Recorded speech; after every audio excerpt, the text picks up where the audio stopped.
Hello दोस्तों, आज हम लोग AKTU का एक पेपर सॉल्व करेंगे इंजीनियरिंग मैथमेटिक्स सेकंड, जो कि 2023-24 में पूछा गया है। पेपर कोड है BAS 203। इस वीडियो में हम लोग सेक्शन ए और सेक्शन बी सॉल्व करेंगे। सेक्शन सी के लिए नेक्स्ट वीडियो देखिए, जो कि डिस्क्रिप्शन बॉक्स पर उसकी लिंक दी हुई है। ठीक है, तो एक बार पेपर देख लीजिए पूरा। सेक्शन ए में ये 7 क्वेश्चन हैं, सेक्शन बी में ये 5 क्वेश्चन हैं। ठीक है, इन क्वेश्चंस को हम लोग इस वीडियो में कवर करेंगे और सेक्शन सी के 2 क्वेश्चन इधर हैं और बाकी ये रहे क्वेश्चन। तो देखिए, question number 4 AB, question number 5 AB, question number 6 AB, question number 7 AB। तो ये क्वेश्चंस दिए हुए हैं, तो हम लोग केवल इस वीडियो में सेक्शन ए और सेक्शन बी कवर करेंगे। सेक्शन सी के लिए नेक्स्ट वीडियो देखिएगा। ठीक है, तो चलिए स्टार्ट करते हैं।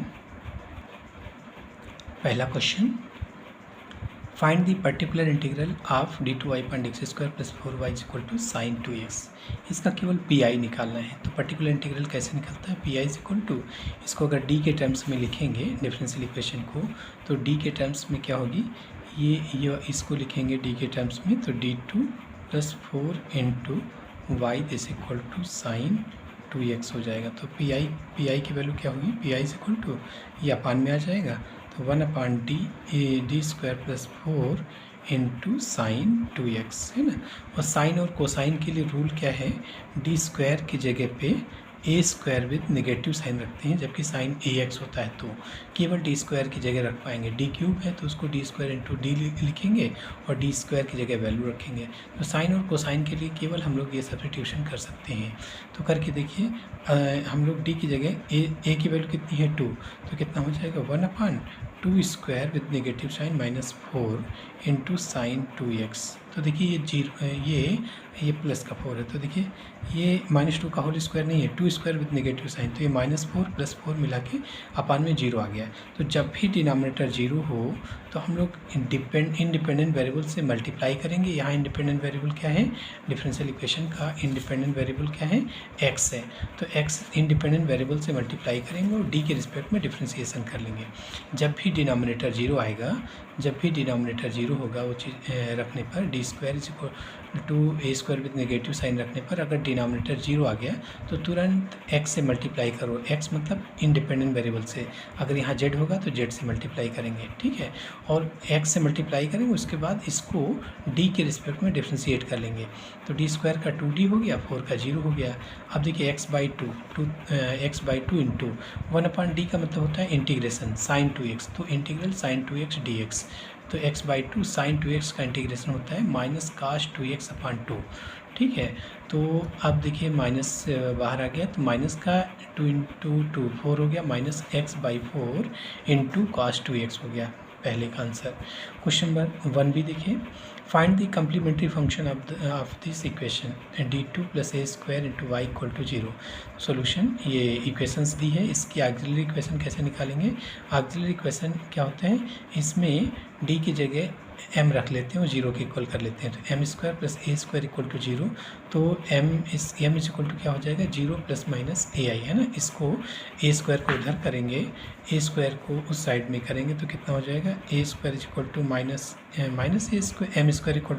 -a² और i² × a², इसको ऐसा लिख सकते हैं i² × a²। इसका मतलब ia का होल स्क्वायर हो गया। तो m = क्या हो गया? +-ia, इधर 0 लिख सकते हैं, तो 0 ± ia लिख सकते हैं इसको। ठीक है, तो m की वैल्यू हो गई 0 ± ai। और अगर रूट अल्फ़ा ± i का फॉर्म है तो CF क्या होता है? फार्मूला है। अगर रूट अल्फ़ा ± i है तो CF क्या होता है? CF = e⁻⁴x × C1 cos βx + C2 × sign beta x, ये फार्मूला है। तो यहाँ क्या रूट दिया है, 0 ± आई ए, 0 ± आई ए, इसका मतलब अल्फ़ा की वैल्यू 0, तो यहाँ अल्फ़ा 0 रखते ही e⁻0 1 हो गया, ये चीज़ 1 हो गई। और यहाँ पर बीटा की जगह a है, तो c1 cos ax + c2 sin ax, यही है यहाँ पर, ठीक है। तो CF = क्या हो जाएगा, c1 cos ax + c2 sin ax, है ना। यहाँ पे देखिए रूट अगर अल्फ़ा ± आई बीटा है तो CF का फार्मूला ये होता है, अभी बताइए है, ठीक है। इस तरीके से ये क्वेश्चन नंबर 1B का आंसर हुआ। नेक्स्ट देखिए 1C, question number 1C Laplace transform का है। Find the Laplace transform of t⁴ × e⁻2t, ठीक है। तो देखिए लाप्लास ट्रांसफॉर्म के कुछ फार्मूले पहले हम लोग देखते हैं। तो L(t⁻n) की वैल्यू होती है गामा n+1/s⁻n+1, या फैक्टोरियल में लिखेंगे तो n⁻s⁻n+1, ये t⁻n का फार्मूला है। और L(e⁻at × ft) = fs - a होता है, जहाँ पे L(ft) = fs। If L(ft) = fs, then L(e⁻at × ft) = fs - a। fs किससे आएगा, ft का लाप्लास ले लेंगे, तो ये फर्स्ट शिफ्टिंग थ्योरम कहलाती है। तो यहाँ ये दो फार्मूले यूज करके हम लोग कर लेंगे, ठीक है। देखिए लाप्लास के क्वेश्चन कई तरीके से लग जाते हैं। अब यहाँ t⁻n × ft वाला लगाएंगे तो उससे भी लग जाएगा, लेकिन आंसर सेम आएगा, तो हम लोग इससे लगाते हैं फर्स्ट शिफ्टिंग थ्योरम यूज करके। तो देखो क्या निकालना है, ये वाला, इसका लाप्लास लेना है, इसका लाप्लास लेना है, और हमारे पास ये फार्मूला है, तो कंपेयर कर लो। e⁻8, ये वाला एक्सपोनेंशियल वाला ये हो गया, और ft की जगह क्या हो जाएगा, t⁻4। तो हम लोग ft को मान लेते हैं t⁻4, इसका लाप्लास ले लो, वो fs बन जाएगा। सो L(ft) = L(t⁻4), और अभी आपने देखा है t⁻n की वैल्यू n⁻s⁻n+1, तो n की जगह 4 रख लो, तो L(t⁻4) = 4 × 5 हो जाएगा। तो 4 × s⁻4 + 1 मतलब 5 हो गया। तो यही L(t⁻4) की वैल्यू हो गई, और L(ft) को ही fs कहते हैं। L(ft) = fs, ये मतलब fs आ गया। सो fs = 4 मतलब 24/s⁻5। अब फार्मूला क्या है, L(e⁻at), दूसरा फार्मूला था L(e⁻at × ft) = fs - a, जहाँ पर fs किससे निकालेंगे, इसका लाप्लास ले लेंगे, वो हमारा fs आ जाएगा। तो यहाँ क्वेश्चन में देखिए e⁻2t × ft = क्या हो जाएगा, fs - 2। यहाँ a था तो s - a था, अगर यहाँ 2 आया तो s - 2 हो जाएगा, और fs क्या निकला है, इसका लाप्लास लेने पर वो fs निकला है, और इसका लाप्लास यानी t⁻4 का लाप्लास, क्या निकला है, ये निकला हुआ है, ठीक है। तो इसमें s की जगह fs = ये है, आपको fs - 2 चाहिए, तो s की जगह इसमें s - 2 रख लो, तो 24/s - 2 की होल पावर 5, यही आंसर आ गया, ठीक है। अगला क्वेश्चन नंबर D देखिए, find the constant term of the function f(x) = x + x² in the expansion of Fourier series defined in -1 to 1। Interval क्या दिया है, -1 to 1, और कह रहा है कि कांस्टेंट टर्म निकालो। तो सबसे पहले हमें फोरियर सीरीज पता होनी चाहिए। क्या होता है Fourier series, -c to c range का, यहाँ देखिए -c to c रेंज का फोरियर सीरीज क्या होता है, Fourier series for -c to c f(x) = a02 + sigma n = 1 to ∞ an into cos nπx/c + sigma n = 1 to ∞ bn into sin nπx/c। ये formula है, जहाँ a0 की वैल्यू कैसे निकलेगी, 1/c integral -c to c, limit वही होगी जो इसकी रेंज दी है, -c to c f(x) dx। an की value 1/c -c to c f(x), a देखिए cos के साथ है तो cos nπx/c, एंगल हर जगह सेम रहेगा, nπx/c dx। और bn की value 1/c -c to c, उसकी जो रेंज है वही लिमिट बनेगी, f(x) into sin nπx/c, है ना, bn के साथ साइन होगा। तो a0, an और bn की वैल्यू निकाल के इसमें रख देते हैं, तो वो हमारी फोरियर सीरीज आ जाती है।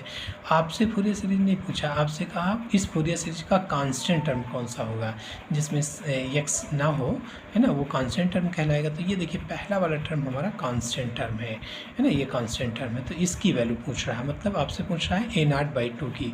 सो constant term equal to a0/2, और a0 की वैल्यू क्या है, ये a0 equal to 1/c, so 1/2c integral minus c to c fx dx। a0 की ये वैल्यू रख लीजिए यहाँ पर, तो ये आ गया।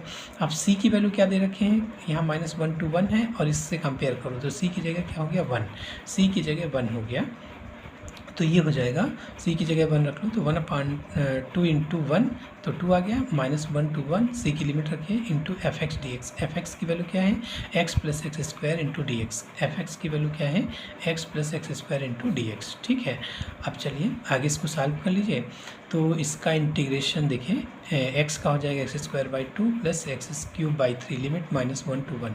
तो जब 1 रखोगे तो 1/2 प्लस 1/3 आ जाएगा, -1 रखोगे तो -1 का स्क्वायर प्लस हुआ, लेकिन एक लोअर लिमिट से माइनस, तो -1/2, -1 की पावर 3 माइनस आ जाएगा, एक लोअर लिमिट का माइनस, तो प्लस का 1/3 आ जाएगा। ये 1/2 कैंसिल, ये आ जाएगा 2/3, सो 1/2 इंटू 2/3, 2 भी कट गया, कितना आया 1/3। सो कांस्टेंट टर्म कितना आ गया 1/3, है ना, कांस्टेंट टर्म 1/3। ठीक है, तो आपसे कांस्टेंट टर्म पूछा था। ठीक है, अगला क्वेश्चन देखिए, question number 1E, find the residue of F Z की value z² z-1 z-2 whole square at z=2 पर उसकी रेसिड्यू निकालनी है। तो ये एफ जेड हो गया जो जिसकी रेसिड्यू निकालनी है। तो इसमें देखिए डिनोमिनेटर 0 करने से जो z की वैल्यू आती है वो पोल्स कहलाता है। तो एक z=1 आ जाएगा, एक z=2, लेकिन z=2 2 बार आएगा, यानी वो डबल पोल है, तो पोल ऑफ ऑर्डर 2 कहलाएगा z=2, और z=1 सिंपल पोल या पोल ऑफ ऑर्डर 1 कहलाएगा। लेकिन आपको निकालना है z=2 पर, केवल इस पर निकालना है z=2 पर। तो here z=1 is simple pole and z=2 is the pole of order 2। ठीक है, ये बता दिया कि कौन कौन से पोल हैं, और आपको z=2 पर निकालना है, z=2 पोल पर रेसिड्यू निकालनी है। तो रेसिड्यू ऑफ एफ जेड, मान लीजिए n आर्डर का पोल है कोई, हम फार्मूला भी लिखते चलते हैं हर क्वेश्चन का ताकि बिल्कुल क्लियरिटी रहे। तो residue of F Z at a pole z=a of order n order के पोल n, देखिए कितना है 2 आर्डर का है, हम n आर्डर के पोल का फार्मूला लिखते हैं, और किसके अबाउट z=a पॉइंट पर, z=a पॉइंट पर। यहाँ आपसे z=2 पूछा है, तो पहले हम फार्मूला लिख लेते हैं कि z=a पर n आर्डर का अगर पोल है तो उसका रेसिड्यू का फार्मूला क्या होता है, 1/n-1 factorial dn-1/dz power n-1 bracket में z-a whole power n into F z, और इसको सब सिंप्लीफाई करने के बाद z=a रख लेंगे। अब देखिए आपके क्वेश्चन में z=2 है ना, किस पॉइंट पर निकालना है 2 पर, और n की वैल्यू भी 2 है, z की वैल्यू भी 2, n की वैल्यू भी 2। तो residue of F Z at a pole z=2 of order 2 कितना हो जाएगा, n की जगह 2, z की जगह 2 रख लो, n की जगह 2 और a की जगह 2 रख लो। तो 1/2 - 1 फैक्टोरियल मतलब 1 फैक्टोरियल, d पावर 2 - 1 मतलब d/dz हो जाएगा, z-2 होल पावर 2, तो z-2 whole square into F Z की वैल्यू रख लीजिए। एफ जेड कितना है, ये पूरा है एफ जेड, तो एफ जेड की वैल्यू रख लिया आपने z² z-1 z-2 का होल स्क्वायर, ये देखिए कैंसिल हो गया, तो d/d एट z=2, सो d/dz z² एट z=2। उसके बाद फिर इसका डेरिवेटिव कर लो, उसके बाद वैल्यू रखिए, तो इसमें डिवीजन रूल लगा लो, denominator whole square, denominator into numerator का derivative 2z minus numerator into denominator का डेरिवेटिव 1 हो जाएगा। अब z=2 रख लो, तो z=2 रखिए यहाँ पर, तो 2 - 1 1 आ गया, इंटू 2 इंटू जेड की वैल्यू 2 रख रहे हैं, माइनस 2 का होल स्क्वायर 4 आ गया, अपॉन 2 - 1 का होल स्क्वायर, तो ये 4 - 4 0 आ गया, तो रेसिड्यू कितनी आ गई 0 आ गई एट द पोल z=2 है ना, z=2 पर उसकी रेसिड्यू 0 आ गई। यही आपसे पूछा फाइंड करवा रहा था कि रेसिड्यू क्या होगी। ठीक, अगला क्वेश्चन देखिए इस इंटीग्रल को इवेलुएट करना है where c is c is the circle mod of z equal to 2। ठीक है, देखिए इस तरीके के इंटीग्रल जो इवेलुएट करने होते हैं उसको हम दो तरीके से कर सकते हैं, चाहे काची इंटीग्रल फार्मूला लगाएं या काची रेसिड्यू थ्योरम लगाएं, है ना। तो हम लोग यहाँ काची रेसिड्यू थ्योरम से लगा लेते हैं। तो देखिए एफ जेड क्या है, ये एफ जेड हो गया, f z equal to E power 2z upon z plus 1 whole power 5, ये एफ जेड हो गया। अब इसका पोल निकालो, रेसिड्यू के लिए हमें पोल निकालना होता है। पोल कैसे निकलता है, डिनोमिनेटर 0 कर दो, तो इसको 0 करोगे तो जेड इक्वल टू -1 आएगा। कितने आर्डर का होगा, 5 आर्डर का। तो Z equal to -1 is the pole of order 5। कितने पोल होंगे, एक ही पोल होगा। पोल का मतलब जहाँ एफ जेड की वैल्यू इन्फाइनाइट हो रही हो वो पोल कहलाता है। ठीक है, तो Z equal to -1 is a pole of order 5। अच्छा, अब जो सर्किल दे रखे हैं वो उसकी इक्वेशन क्या है, mod of z equal to 2, यानी 2 रेडियस, ये जिसका सेंटर 0 है और 2 रेडियस का एक सर्किल हो गया। 2 रेडियस, इतनी डिस्टेंस 2 ले लिया और एक 2 रेडियस का एक सर्किल खींच लिया, उसको उसकी बाउंड्री को सी बोल दिया सर्किल को, और ये हो गया mod of z equal to 2, इसकी इक्वेशन हो गई। ठीक है, अब देखिए पोल कहाँ पर लाइज करता है, पोल कौन सा निकला है, जेड इक्वल टू -1। एक पोल था इसके अंदर है, तो इसके अंदर हो एक ये पोल इसके अंदर लाइज करता है। तो रेसिड्यू थ्योरम क्या कहती है कि integral over C F Z D Z equal to 2 pi I, है ना, इंटू में रहेगा 2 pi I into sum of all residue at the poles lies within C. इसके अंदर जितने भी पोल होंगे उन सब की रेसिड्यू निकाल के सम करना है। एक ही पोल है तो वही हो जाएगा। So here z equal to -1 lies inside c, है, जेड इक्वल टू -1 इसके अंदर लाइज करता है, इसलिए इस जेड इक्वल टू -1 पर जो रेसिड्यू निकलेगी वो वैल्यू हम लोग यहाँ पे रख लेंगे क्योंकि एक ही रेसिड्यू है। So residue at Z equal to, देखिए रेसिड्यू ऑफ एफ -1 का मतलब हुआ residue of F Z at Z equal to -1। ठीक है, ऐसे भी डिनोट कर सकते हो इसको। दिस इक्वल टू फार्मूला क्या होता है, एन आर्डर के पोल की रेसिड्यू निकालने का, अभी आपने देखा था 1/n-1 factorial dn-1/dz power n-1 z minus ए whole power n into F Z. तो Z equal to A point पर एन आर्डर के पोल का फार्मूला हो गया। अब इसमें आपका पोल कितने आर्डर का है, ए की वैल्यू -1 और n की वैल्यू 5 रख लीजिए। n की वैल्यू 5 रखते ही 1/4 फैक्टोरियल इंटू d4/dz की पावर 4 और z माइनस ए की वैल्यू -1 तो z plus 1 whole power n का मतलब 5 इंटू एफ जेड आपका ये हो गया। एफ जेड की वैल्यू रख लीजिए। तो देखिए e z plus 1 whole power 5 cancel हो गया, तो d power 4/dz power 4 e power 2z आ गया। उसके बाद z की वैल्यू -1 रखेंगे, है जेड इक्वल टू ए, तो जेड इक्वल टू -1 हुए यहाँ पर। अब e पावर 2z का 4 बार डिफ्रेंसिएशन करोगे तो एक बार आएगा, तो 2e पावर 2z 2 बार, 2 स्क्वायर e पावर 2z 3 बार, 2 क्यूब e पावर 2z 4 बार, 2 पावर 4 e पावर 2z, तो 4 बार उसका डेरिवेटिव हो गया 2 पावर 4 e पावर 2z। उसके बाद z की जगह -1 रख लेना है, तो z की जगह -1 रखोगे तो e पावर -2 आ जाएगा। ठीक है, और ये 2 पावर 4 का मतलब क्या हुआ 16 अपॉन 4 इंटू 3 इंटू 2 24 आ गया। उसके बाद ये 8 से कैंसिल होगा, 8 2 टाइम्स और 3 टाइम्स, इसको अपान में ले लो तो अपान ई स्क्वायर हो गया। तो कितना आ गया 2/3 ई स्क्वायर, ये हो गई रेसिड्यू की value, residue at the pole z equal to -1। अब फार्मूला क्या है बाय काची रेसिड्यू थ्योरम से कि integral over C F z e z equal to 2 pi I into sum of all residue. जब एक ही पोल था तो वही यहाँ लिख दिया जाएगा, अगर एक से ज़्यादा पोल होगा तो यहाँ पर सम करके लिखते हैं। मान लीजिए 2 रेसिड्यू होते हैं, है ना, 2 पोल्स होते हैं, तो उन सब और वो उसके अंदर लाइज करता है तो उनका दोनों का सम कर लेते हैं। तो यहाँ एक ही पोल था तो वही आ जाएगा इनटू में। अब देखिए 2 इंटू 2 4 पाई आई अपॉन 2 ई स्क्वायर, ये आंसर हो गया। चलिए अगला क्वेश्चन था कि डिफाइन लॉरेंट सीरीज, है ना। तो लॉरेंट सीरीज क्या होता है कि लॉरेंट सीरीज में 2 कंसेंट्रिक सर्किल होते हैं, है ना, जिनका सेंटर सेम होता है। ठीक है, और इन दोनों के बीच में जो एनुलर रीजन होता है यहीं पर कोई जेड पॉइंट होगा तो उसके लिए एफ जेड के लिए ये सीरीज होगी, है ना, एफ जेड के लिए ये सीरीज होगी। जेड कहाँ लाइज करेगा, इन दोनों एनुलर रीजन के बीच में लाइज करेगा। फंक्शन एनालिटिक होगा, इस एनुलर रीजन में एनालिटिक होगा, इसके जेड इक्वल टू ए पर, उसके सेंटर पर एनालिटिक नहीं होगा, एनालिटिक सेंटर पर नहीं है मतलब, और इस जो एनुलर रीजन है केवल उसमें एनालिटिक है, तो ये फार्मूला होता है कि जेड अगर इसी एनुलर रीजन का कोई पॉइंट जेड है, कहीं भी वो जेड हो सकता है एनुलर रीजन में, तो उसके लिए एफ जेड का एक्सपेंशन इस तरीके से कर सकते हैं।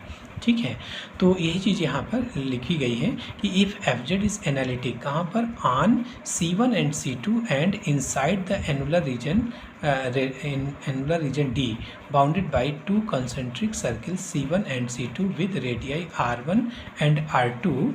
R1 is greater than R2 and center at Z equal to A.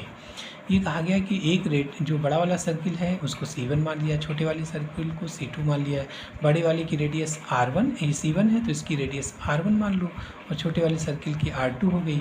ठीक है, और बस यही, इसी को आप अपनी भाषा में लिख सकते हैं कि फंक्शन एनालिटिक है इसके बाउंड्री पर भी और इसके अंदर, है ना, यानी ये जो कॉन्सेंट्रिक सर्किल है इसकी बाउंड्री पे, दोनों की बाउंड्री पे और इसके बीच में हर एक पॉइंट पर फंक्शन एनालिटिक है। और R1 क्या है, R1 is greater than R2, है ना, R1 बाहर वाली सर्किल की रेडियस है, R2 अंदर वाली, तो R1 is greater than R2। Then and centre क्या है, Z इक्वल टू A पर सेंटर है। Then at any point in D, then at any point in D, D क्या है, D ये एनुलर रीजन है, तो एनुलर रीजन के किसी पॉइंट D पर एफ जेड की वैल्यू क्या है, ये सीरीज आपको लिखना है, n equal to 1 to infinite, n equal to 0 to infinite an into z minus A whole power n plus n equal to 1 to infinite bn into z minus A whole power minus n। ठीक है, ये Laurent series कहलाती है, जिसमें ये वाला जो part है जिसमें अपान में जेड के टर्म आते हैं उसको लॉरेंट सीरीज का प्रिंसिपल पार्ट बोलते हैं, है ना, ये प्रिंसिपल पार्ट कहलाता है लॉरेंट सीरीज का, जहाँ पर an की वैल्यू कैसे निकलेगी, 1/2 pi i integral over C1, an के लिए C1 मतलब बड़ा वाला सर्किल, C1 मतलब बड़ा वाला सर्किल, तो an equal to 1/2 pi i integral over C1 f डब्ल्यू माइनस ए पावर n प्लस 1 DW। ठीक है, देखिए जेड यहाँ पहले से यूज है, इसलिए कोई और वेरिएबल यूज करना है तो हम लोगों ने जेड मान लिया, तो F Z upon Z minus F W upon W minus ए पावर n प्लस 1 DW। अब bn, इसमें n की जगह माइनस n रख लेना है तो bn आ जाएगा, इसी में n की जगह माइनस n रख लो तो bn आ जाएगा, इसका मतलब इसको a माइनस n लिख सकते हैं ना, a माइनस n, तो bn equal to 1/2 pi i integral over C2 मतलब bn के लिए अंदर वाला सर्किल आएगा, bn के लिए अंदर वाला सर्किल आएगा C2 F W upon Z W minus ए power minus n plus 1 DW, है ना, तो ये था लॉरेंट सीरीज। अगला देखिए वेरिएशन सेक्शन बी का पहला क्वेश्चन 2A, तो वेरिएशन ऑफ पैरामीटर से ये क्वेश्चन है, सॉल्व दिस इक्वेशन। तो देखिए वेरिएशन ऑफ पैरामीटर हम लोग किस में लगाते हैं, PI निकालने के लिए, यानी CF तो हमको किसी और मेथड से निकालना पड़ेगा, PI के लिए वेरिएशन ऑफ पैरामीटर होती है। ठीक है, तो यहाँ देखिए ये 0 है तो इसका मतलब PI तो 0 होगा ही, लेकिन वेरिएशन ऑफ पैरामीटर से कह रहा है तो हम लोग प्रोसेस करेंगे पूरा। ठीक है, तो पहले CF निकालने के लिए तो देखिए पहले इक्वेशन लिखा, अब ये किस फॉर्म का है, बिल्कुल साफ दिख रहा है, सेकंड डेरिवेटिव के साथ x² इंटू है, फर्स्ट डेरिवेटिव के साथ x है, थर्ड डेरिवेटिव होता तो उसके साथ x³, तो कौन सी इक्वेशन है, काची-यूलर इक्वेशन, है ना, काची-यूलर इक्वेशन, विच इज काची-यूलर इक्वेशन। तो इसको सॉल्व करने के लिए क्या करते हैं, x की जगह e पावर z पुट करते हैं, लॉग ले लीजिए दोनों साइड, तो z equal to log x हो गया, फिर x dy अपॉन dx की वैल्यू क्या लिखते हैं, dy, है ना, x dy अपॉन dx की वैल्यू dy, जहाँ d हो जाता है d अपॉन dz, और x² d2y अपॉन dx² क्या हो जाएगा, d minus 1 into y, x³ d3y upon dx³ क्या हो जाएगा, d minus 1 d minus 2 into y, x की power 4 d power 4 upon dx power 4 क्या हो जाएगा, d minus 1 d minus 2 d minus 3 d minus 4, ऐसे घटता रहेगा, एक घटता रहेगा उससे। तो ये आपको स्क्वायर तक चाहिए तो स्क्वायर तक लिख लिया। अब ये सारी वैल्यू उठा के यहाँ पे रख लो, इस तरीके से काची-यूलर इक्वेशन सॉल्व करते हैं, क्योंकि आपको CF तो निकालना पड़ेगा किसी भी रूल से, तो CF यहाँ वेरिएबल कोफिशिएंट था तो काची डिफरेंशियल इक्वेशन दिख रही थी, तो काची डिफरेंशियल इक्वेशन से इसको सॉल्व करके जो इसका सोल्यूशन आएगा वो CF आएगा। ठीक है, तो क्या हुआ, रख लीजिए वैल्यू, यहाँ पर सारी वैल्यू रख लीजिए, इसमें इसकी वैल्यू रख लो तो कितना हुआ, d minus 1 into y plus 2 into plus 2 into x d y upon d x की वैल्यू डी वाई हो गई minus 12 into y this equal to 0। तो वाई कॉमन हो गया, D square minus d plus 2d minus 12, तो minus d plus 2d मिला के प्लस का डी आ गया, D square plus D minus 12 Y this equal to 0। इसकी ऑक्सिलरी इक्वेशन बना लो, auxiliary equation is M square plus M minus 12 equal to 0। तो इसके फैक्टर हो गए M minus 2 M plus 4 equal to 0। तो m इक्वल टू 3 और minus 4 simple है फैक्टर, 3 और माइनस 4 इसके फैक्टर हो गए। ठीक है, तो अब अगर ये रूट रियल और डिस्टिंक्ट है तो रियल और डिस्टिंक्ट रूट के लिए क्या होता है, c1 E power m1x plus c2 E power m2x। तो cf इक्वल टू हो गया c1 ई पावर m1 की वैल्यू कोई भी एक मान लीजिए, तो c1 E power m1x plus c2 E power m2x। ठीक है, अब जब एक बार फिक्स हो जाएगा तो फिर नहीं चेंज होगा। यहाँ पहले तो कोई भी मान सकते हो, तो चाहे इसको m1 मान ले चाहे इसको m2 मान ले, लेकिन एक बार जो फिक्स कर दिया फिर वही रहेगा। तो CF की वैल्यू आ गई, CF को हम C1 Y1 plus C2 Y2 के से कंपेयर कर लेंगे। तो Y1 की वैल्यू क्या हो गई, e पावर 3z, और Y2 की वैल्यू क्या हो गई, Y2 की value e power minus 4z। और कैपिटल R जो आपकी डिफरेंशियल इक्वेशन है ये वाली है ना, इसको सॉल्व करना है। ठीक है, अगर राइट साइड में x का टर्म होता तो हम उसको z में चेंज कर लेते हैं, तो x में तो है ही नहीं है, तो कंपेयर करेंगे इसको स्टैंडर्ड फॉर्म से। स्टैंडर्ड फॉर्म क्या होती है, सेकंड ऑर्डर की लीनियर डिफरेंशियल इक्वेशन की स्टैंडर्ड फॉर्म क्या होती है सेकंड ऑर्डर की, d2y upon d x square है ना, d2y upon d x square plus p into d y upon d x plus q into y this equal to r, ये standard form है। तो इससे कंपेयर करके are की value निकालो। ठीक है, तो यहाँ जब इसको आप कंपेयर करोगे तो आर की वैल्यू 0 आ जाएगी, तो आर की वैल्यू 0 हो गई। तो रांस्कियन डिटरमिनेंट निकाल लो, हमें वेरिएशन ऑफ पैरामीटर में y1 y2 dash minus y1 dash y2 की वैल्यू, या इसको रांस्कियन डिटरमिनेंट भी कहते हैं। तो Wronskian determinant w is equal to y1 y2, जो ये सॉल्यूशंस है y1 y2 पहली रो में, सेकेंड रो में इनका डेरिवेटिव, इसका डेरिवेटिव ये, इसका डेरिवेटिव ये। ठीक है, ये रांस्कियन डिटरमिनेंट कहलाता है। अब वैल्यू रख लीजिए, y1 की वैल्यू ये है, y2 की वैल्यू ये है, इनका डेरिवेटिव 3 पावर 3z, इसका डेरिवेटिव माइनस 4 ई पावर माइनस 4z। तो कितना हो गया, ये हो जाएगा माइनस ई पावर माइनस 4 ई पावर माइनस z, फिर माइनस 3 ई पावर माइनस z, तो माइनस का 7 ई पावर माइनस z। हम लोग प्रोसेस पूरा करेंगे। भले ही पी आई देखिए दिख रहा है कि पी आई 0 है, क्योंकि आपसे कहा है ना कि वेरिएशन ऑफ पैरामीटर लगाओ, तो अगर ये डायरेक्ट लिख लोगे तो फिर लगी कहाँ वेरिएशन ऑफ पैरामीटर, है ना। आप कह दिया है, नहीं दिया राइट साइड में, ठीक है, तो आपको थोड़ा कंफ्यूज करने के लिए नहीं दिया राइट साइड में, तो आप सोच रहे होगे कि कैसे लगेगी वेरिएशन ऑफ पैरामीटर, यहाँ तो ये तो 0 आ रहा है। ठीक है, तो प्रोसेस तो आप सारा लगाओगे ही वेरिएशन ऑफ पैरामीटर का। ठीक है, तो बस हो जाएगा फिर कि इसको आपने सॉल्व किया, यानी पी आई देखिए, पी आई डायरेक्ट 0 दिख रहा है, लेकिन हम पी आई निकालेंगे वेरिएशन ऑफ पैरामीटर प्रोसेस से, है ना, तो वहाँ से भी 0 आ जाएगा। तो देखिए क्या हो जाएगा, आर की वैल्यू 0 आ गई, रांस्कियन डिटरमिनेंट इतना आ गया। तो अब वेरिएशन ऑफ पैरामीटर से हम लोग पी आई निकालते हैं। तो पी आई का फार्मूला क्या होता है, a into y1 plus b into y1 y2 जो सॉल्यूशन से निकले हैं, जो CF में आए थे वेरिएबल वाले टर्म। ठीक है, तो where a is equal to integral minus r into y2 upon w d z, है ना, क्योंकि जो आपकी डिफरेंशियल इक्वेशन है, जो वो आपने काची उलर लगा के जो इक्वेशन चेंज की है, इसी को तो सॉल्व करने जा रहे हैं। ठीक है, तो ये जेड के टर्म्स में है, डी का मतलब है डी अपॉन डी जेड, और एकदम लास्ट में हम लोग जेड की वैल्यू रखेंगे। ठीक है, तो ये आपका जेड के टर्म्स में रहेगा सब, ए की वैल्यू डी जेड आया। ठीक है, यहाँ पर वैल्यू रख लो, सॉल्व करते चलते हैं। तो माइनस इंटीग्रल आर की वैल्यू क्या है, 0 इंटू ई वाई टू की value E power minus 4z upon W निकला है minus 7 E power minus Z into D Z. तो जब ये 0 है तो पूरा इंटीग्रेंट 0 हो जाएगा। तो ए की वैल्यू 0, बी की वैल्यू हो गई integral R y1 upon W D Z. तो आर की वैल्यू क्या है, 0 इंटू y1 की value E power 3z upon W है minus 7 E power minus Z D Z.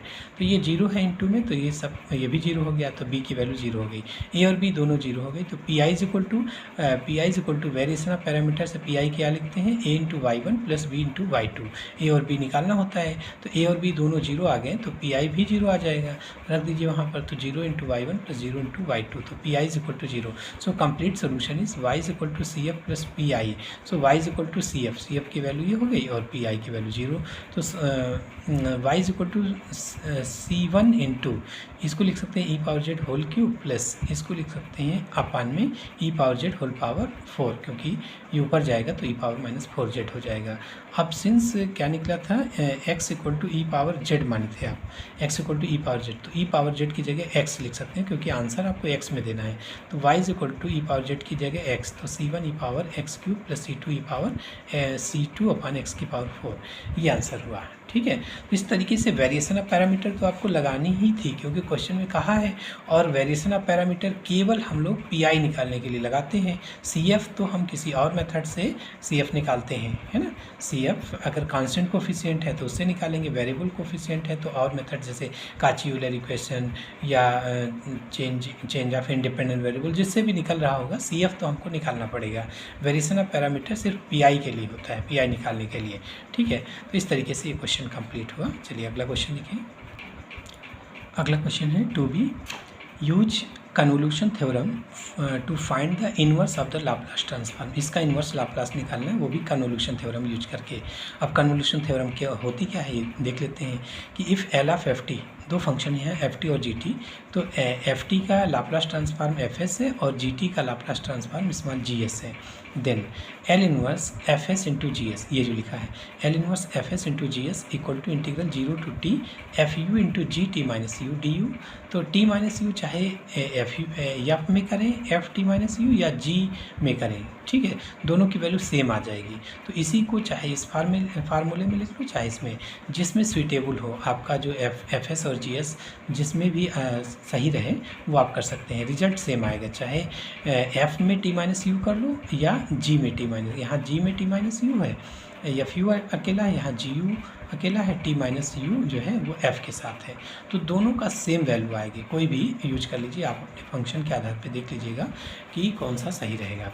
तो देखिए L inverse 1/s² plus a² का होल स्क्वायर निकालना है। इसको लिख सकते हैं अलग अलग, L inverse 1/s² plus a² into 1/s² plus a²। अब देखिए ए से यहाँ ए और यहाँ ए चाहिए, तो ए स्क्वायर से मल्टीप्लाई डिवाइड कर लिया तो 1/a² L inverse a/s² plus a² into a/s² plus a² हो गया। अब फार्मूला एल इनवर्स क्या होता है, ये एफ एस हो गया, ये जी एस, तो एफ एस फार्मूला क्या होगा, L inverse F S into G S equal to 0 to t, और ये ए स्क्वायर चल ही रहा तो 0 to t into f u, है ना, एफ यू पहले ये वाला लगा रहे हैं, एफ यू क्या होगा, इसका इन्वर्स लाप्लास ले लो, वो आपका एफ टी बनेगा और टी की जगह यू यूज करना है। तो देखिए since L of sine a t is equal to होता है a/s² प्लस a², एल इधर कर लो तो L inverse s/s² a/s² plus a² कितना हो जाएगा, साइन ए टी। लेकिन आप वही आपका एफ टी हो जाएगा ना, यही आपका एफ टी हो जाएगा साइन ए टी। लेकिन साइन ए टी यहाँ नहीं है, वो सॉरी टी के टर्म में नहीं बल्कि यू के टर्म में लिखना है, तो साइन ए टी की जगह साइन ए यू हो जाएगा। उसी तरीके इसका भी इनवर्स लाप्लास तो आपका साइन ए टी ही आएगा, लेकिन इसमें टी माइनस यू करना है, तो ये हो जाएगा साइन टी की जगह T minus U into D U आ गया। उसके बाद इसको 2 से मल्टीप्लाई डिवाइड कर लो क्योंकि इसका इंटीग्रेशन करना है, ठीक है। तो अगर 2 से मल्टीप्लाई डिवाइड कर लें तो 2 साइन ए साइन बी का फार्मूला लगाइए, तो 2 से डिवाइड किया, 2 से मल्टीप्लाई कर लिया, फिर 1/2² और ये फार्मूला बन गया 2 साइन ए साइन बी। 2 साइन ए साइन बी क्या होता है, cos A minus B minus cos A plus B, ये इतना ए हो गया, ये बी हो गया, तो cos A minus B minus cos A plus B.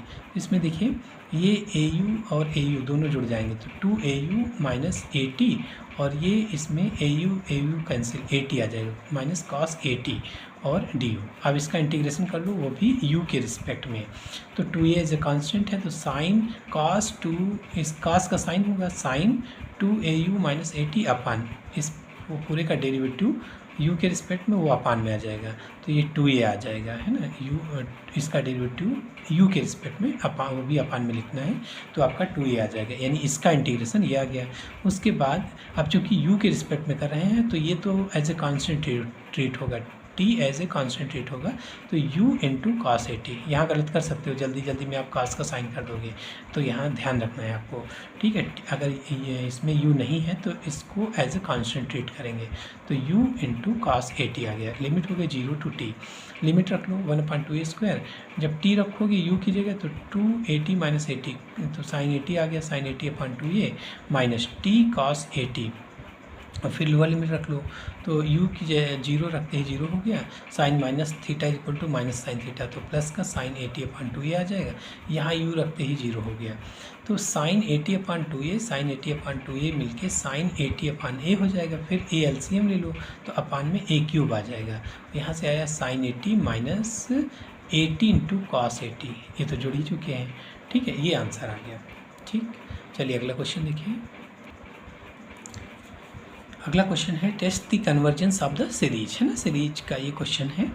तो देखिए इसमें 2, 6, 14 न्यूमरेटर में आपको सारे क्या मिल रहे हैं, इवन टर्म्स मिल रहे हैं, वो भी बहुत ज़्यादा अंतर हो रहा है, 2, 6, 14, ठीक है। तो आपको क्या निकालना होता है, पहले यूएन निकालना होता है। तो हम लोग अगर फर्स्ट टर्म देखिए सीरीज में है कि अगर कुछ फाइनाइट टर्म हटा दें या जोड़ दें तो सीरीज के नेचर पे कोई फ़र्क नहीं पड़ता, यानी 1 हम हटा दें तब भी सीरीज कन्वर्जेंट है तो कन्वर्जेंट रहेगी, डाइवर्जेंट है तो डाइवर्जेंट रहेगी। तो हम देखिए 1 हटा के यहाँ हमको एक सीरीज मिल रही है, तो neglecting first term we get series आ गई 2/5 into X plus 6/9 into X square plus 14, यह आ गया। अब देखिए इसमें इसका निकालना है आपको यूएन, nth टर्म निकालना है, nth टर्म को यूएन बोलते हैं। तो देखिए ये है आपका 2, ये 6 है, ये 14, अब सेट करिए तो देखिए इवन आ रहा है और काफ़ी अंतर है। तो अगर हम लोग देखें ये n इक्वल टू 1 रखने पे आना चाहिए, तो देखिए 2 power n plus 1, 2 power n plus 1, अगर 2 की पावर में देखें, है ना, ये 2 की पावर में सब ले जाओ तो 2 power suppose 1 plus 2 power 1 plus 0, है ना, ये 2 का स्क्वायर प्लस 2, तो अब ये 0, ये तो बैठ नहीं रहा। तो अब क्या करते हैं, 2 की पावर देखिए u n equal to 2 power n plus 1 minus 2, इसको करके देख लीजिए। और इसमें इससे 3 अधिक यहाँ पे है डिनोमिनेटर में, इससे 3 ज़्यादा है हर चीज़, ये 6 है तो 9 है, 14 है तो 17, तो इसमें 3 ऐड कर दीजिए तो डिनोमिनेटर में आ जाएगा। तो 2 की पावर n प्लस 1 और इसमें प्लस 3 ऐड करेंगे तो प्लस का 1 आ जाएगा। अब रख के देख लीजिए, n इक्वल टू 1 रखने पर पहला आ जाना चाहिए, इंटू एक्स की पावर n इक्वल टू 1 रख लूँ तो 1 रखा तो ये हो जाएगा 2 स्क्वायर माइनस 2 स्क्वायर का मतलब 4 माइनस 2 कितना है 2, और फिर ये आया 4 प्लस 1 5 आ गया। फिर n इक्वल टू 2 रख लो तो ये आ जाना चाहिए 2 पर, तो 2 यानी 2 का क्यूब 8 आ गया, 8 माइनस 2 6 आ गया, अपान 2 का क्यूब 8 प्लस 1 9 आ गया। फिर 3 रखोगे तो 4 आया, 2 की पावर 4 का मतलब 16 माइनस 2 14 आ गया, और 16 प्लस 1 17 आ जाएगा। इस तरीके x की पावर 1 2 3 nth वाले में x की पावर n हो जाएगा। तो un आपको थोड़ा सा सोच के देखना होता है कि कैसे बना पाएंगे un। तो un बन गया तो फिर आगे देखते हैं, un की वैल्यू आ गई, un equal to 2 power n plus 1 minus 2 upon 2 की power n plus 1 in 2 power n plus 1 x की पावर n, ठीक है। अब un प्लस 1 निकालो तो n की जगह n प्लस 1 रख लो, तो ये हो जाएगा आपका n plus 2 power n plus 2 minus 2 upon 2 power n plus 2 plus 1 into x की पावर n प्लस 1, n की जगह n प्लस 1 रख लीजिए तो un प्लस 1 आ जाएगा।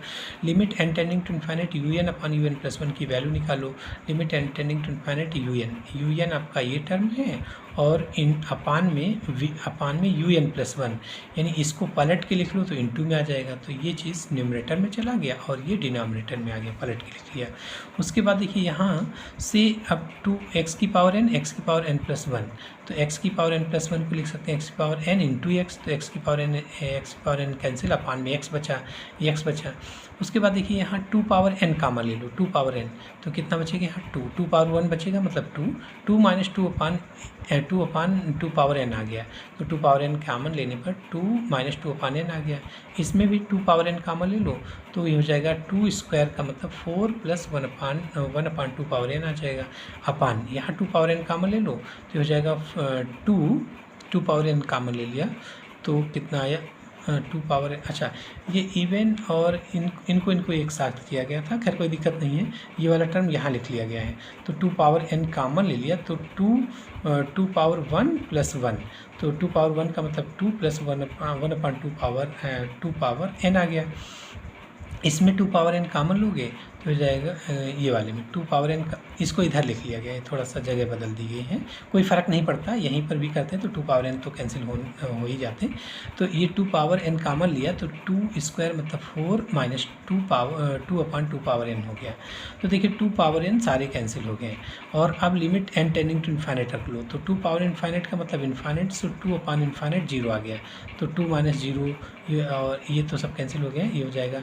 तो 2 इंटू 4 क्या बचेगा, 2 इंटू 4 अपान 4 इंटू 2, बाकी ये 2 पावर n तो सब कैंसिल हो ही चुके हैं।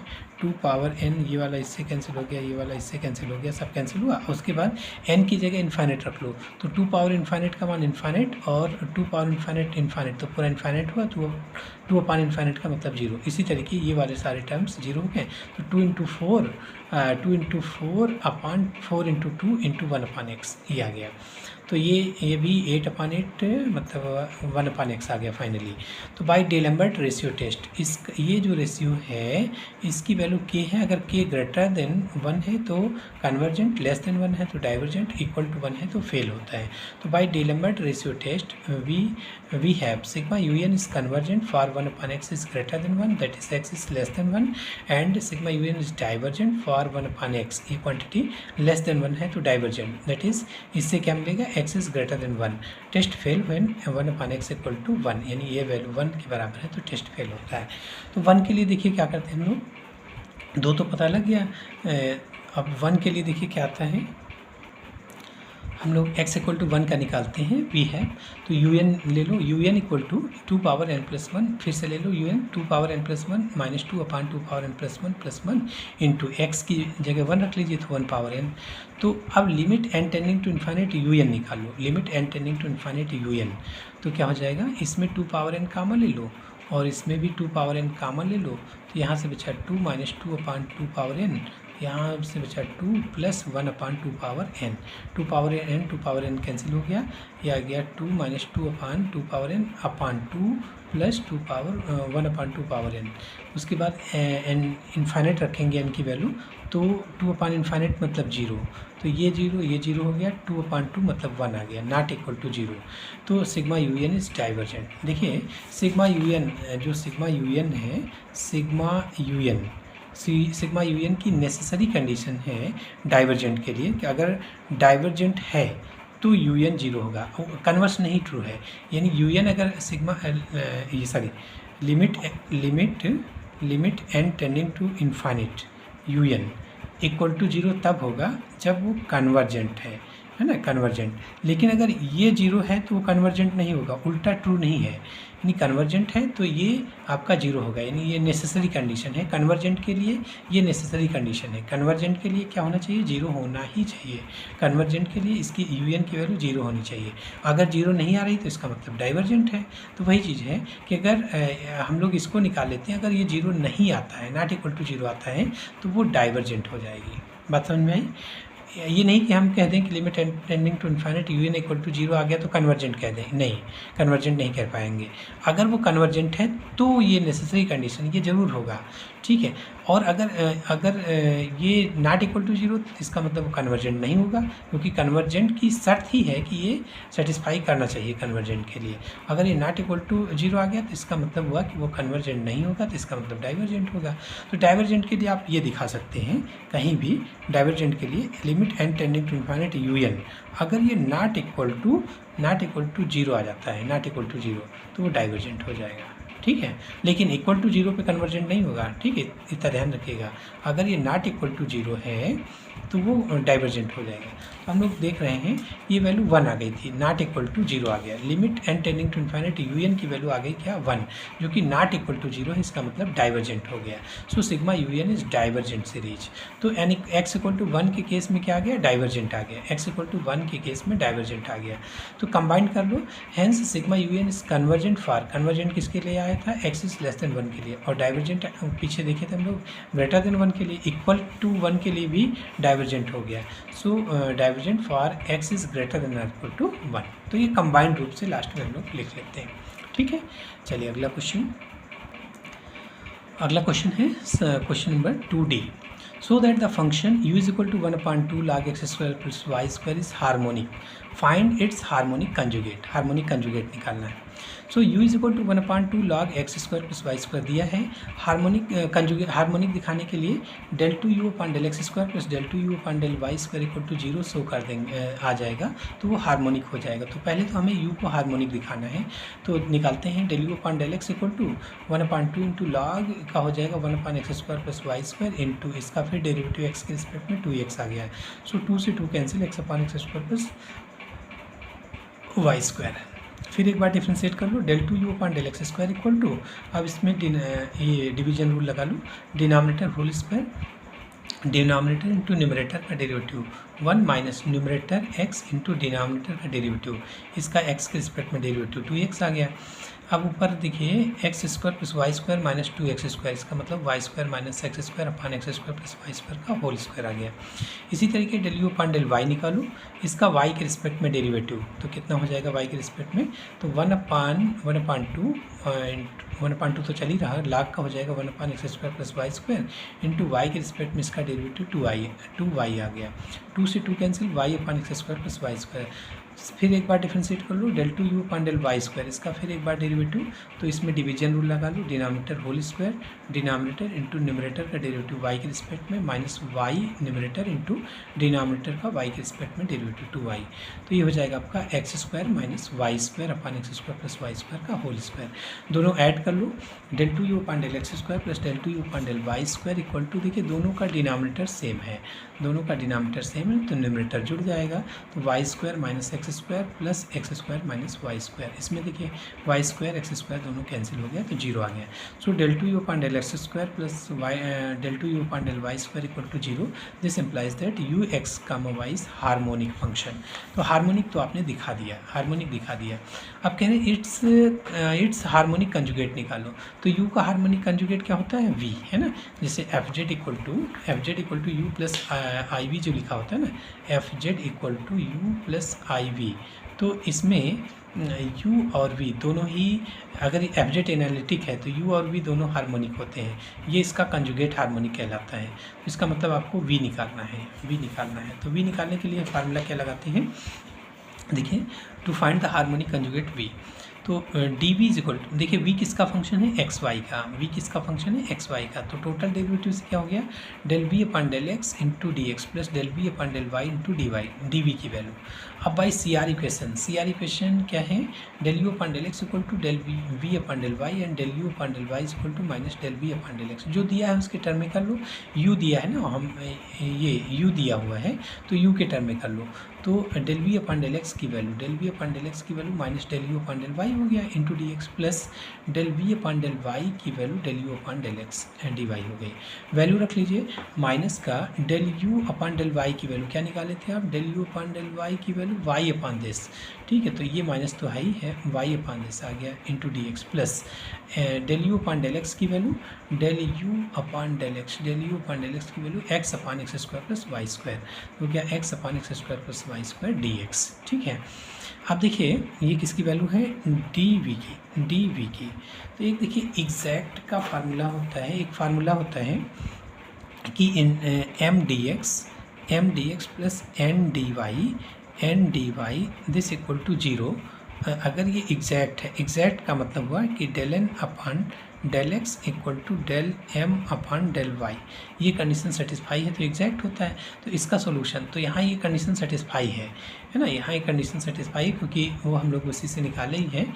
तो अब इसका सोल्यूशन क्या होगा, इंटीग्रल m dx, लेकिन y को कांस्टेंट मान लेंगे, y एज ए कांस्टेंट, मान लेंगे plus integral terms of n not containing x, जिसमें x के टर्म ना हो वो वाला लेंगे, और ये हो जाएगा आपका, उसके बाद dy लिख लेंगे, ठीक है, और दिस इक्वल टू c के बराबर, ये फार्मूला है ना, ये फार्मूला हम लोग यूज करेंगे क्या, कि m dx एग्जैक्ट का फार्मूला है, ये फार्मूला लगाएंगे कि M d x plus N d y equal to this integral M d. देखिए यहाँ डी एक्स है, इसका मतलब इंटीग्रेंड हमको एक्स का टर्म चाहिए, तो वाई को कॉन्सेंट्रेट कर लेंगे। और इसमें डी वाई है तो एन एक्स वाले टर्म लिखेंगे ही नहीं, term of n not containing x into d y this equal to c. लेकिन ये तभी लगा पाएंगे जब ये कंडीशन सेटिस्फाई हो कि del M upon del y is equal to del N upon del x. यहाँ सेटिस्फाई कर रहा है तो हम लोग इसको लगा सकते हैं फार्मूला, ठीक है। तो देखिए ये वाला फार्मूला लगा रहे हैं हम लोग, तो कितना हुआ एम की वैल्यू क्या हो गई डी वी, एम की वैल्यू ये हो गई और एन की वैल्यू ये हो गई।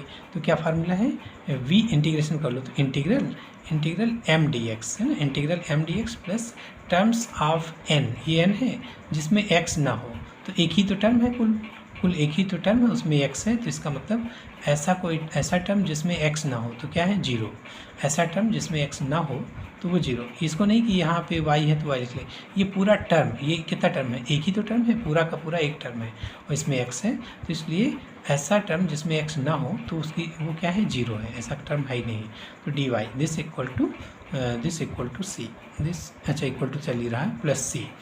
तो अब देखिए integral v is equal to minus integral y है ना, ये तो लिख ही चुके हैं, इंटीग्रल लगा लिए, और इसमें वाई को एज ए कांस्टेंट ट्रीट करेंगे और इसमें एक्स वाला टर्म नहीं लिखना है, तो ये जीरो आ गया, तो ये तो जीरो होते ही पूरा जीरो हो गया। इसमें देखिए इसमें वाई को कांस्टेंट ट्रीट करना, तो वाई तो बाहर निकल गया, और फिर 1 y square plus x square, y as a constant है, 1 a tan inverse x upon a वाला फार्मूला लग गया, 1 y tan inverse x upon y, y से वाई कैंसिल, माइनस का tan inverse x upon y plus C. और इसको आप ये भी लिख सकते हैं, इसको टेन इनवर्स या अगर माइनस हटाना है तो आप इसको tan inverse y upon x भी लिख सकते हैं ना, क्योंकि tan inverse x plus cot inverse x equal to pi by 2 होता है, तो इसको कॉट इनवर्स एक्स में लिखोगे तो वाई अपान एक्स हो जाएगा, ठीक है। कॉट इन और टेन इनवर्स में बदलोगे तो हो जाएगा पाई by 2 minus ten inverse x, तो माइनस माइनस प्लस हो जाएगा, और वो जो कांस्टेंट है, चाहे यहाँ पर पाई बाई 2 एक्स्ट्रा आएगा तो पाई बाई 2 सी और सी मिला के कुछ और कांस्टेंट दे सकते हैं, ठीक है। तो ये भी सही है, और आपको ये भी लिख सकते हैं कि टेन इनवर्स प्लस का टेन इनवर्स पलट दीजिए इसको, तो हो जाएगा वाई अपान एक्स, ये माइनस हट जाएगा तो ये पलट जाएगा, वाई अपान एक्स प्लस सी है ना, वो भी दोनों सही है, इसको भी कह सकते हैं सही, और यहाँ अगर प्लस करना है तो इसको पलट दीजिएगा, ठीक। तो इस तरीके से v की वैल्यू आ गई है ना, कंजुगेट v क्या है, कंजुगेट ऑफ u। चलिए अगला क्वेश्चन देखते हैं। अगला क्वेश्चन है evaluate the following integral by using काची इंटीग्रल फार्मूला। इसको काची इंटीग्रल फार्मूला से आपको पता है इंटीग्रल दो तरीके से लगा सकते हैं, काची इंटीग्रल फार्मूला और काची रेसिड्यू थ्योरम से। इसको कहा है कि काची इंटीग्रल फार्मूला से लगाओ, वेयर सी क्या है, c is the circle mod of z equal to 3/2। तो अब देखिए काची इंटीग्रल फार्मूला कहा, तो पहले हम लोग काची इंटीग्रल फार्मूला देख लेते हैं होता क्या है। तो Cauchy integral formula is integral over C F Z upon Z minus A power n plus 1 d Z equal to 2 pi upon n factorial d n upon d z power n f z, फिर z की value a रख देना है, ठीक है। ये n यहाँ n है, तो अब n की वैल्यू 1 2 3 4 जितना चाहिए वो लिख लेंगे। तो अगर n की वैल्यू 0 कर दें, n की वैल्यू 0 कर लें तो अपान में जेड माइनस ए आ जाएगा। तो integral over C F Z upon Z minus a d Z equal to 2 pi i upon n की value 0 0 factorial value 1 d power 0 मतलब 1, तो ये हट जाएगा और ये हो जाएगा केवल एफ जेड, और फिर जेड की जगह ए रख लेना है तो एफ ए हो जाएगा, ठीक है। यानी कि f z upon z minus a d Z equal to 2 pi I into f a हो गया, ठीक है। अब देखिए हम लोग अपना क्वेश्चन लेते हैं।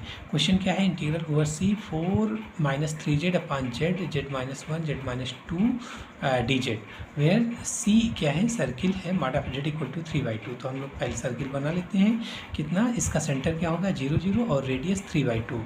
तो सेंटर 0 0 और रेडियस इतना 1 इतना 2 तो 1.5 है ना, 1.5 रेडियस लेकर एक सर्किल खींच लिया, ठीक। ये सर्किल हो गया, इक्वेशन हो गई mod of z equal to 3/2 और इसकी बाउंड्री को सी बोल दिया।